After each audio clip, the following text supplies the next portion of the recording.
Εσείς που χρησιμοποιείτε το αυτοκίνητό σας, εσείς που οδηγάτε, είτε μηχανάκι είτε αυτοκίνητο, και κυκλοφορείτε σε αυτούς τους δρόμους, στους δρόμους, όποιοι και αν είναι αυτοί, όπως και αν είναι αυτοί, δείχτε λίγο σεβασμό σε αυτούς που προσπαθούν να περάσουν το δρόμο.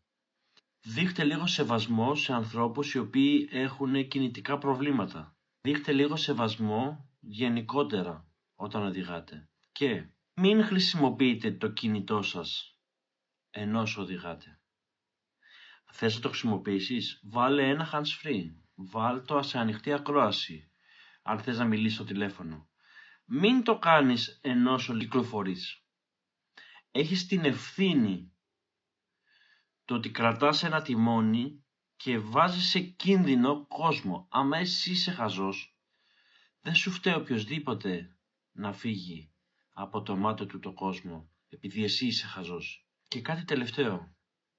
Όταν βγαίνετε έξω για να διασκεδάσετε, και καλά κάνετε και μπράβο σας, αν έχετε πιει κάτι παραπάνω, δεν πειράζει. Ανθρώπινο είναι. Αλλά άσε το αμάξι σου, πάρε ένα ταξί. Αν ξέρεις από την αρχή ότι θα ξεφύγεις, μην πάρεις το αμάξι σου.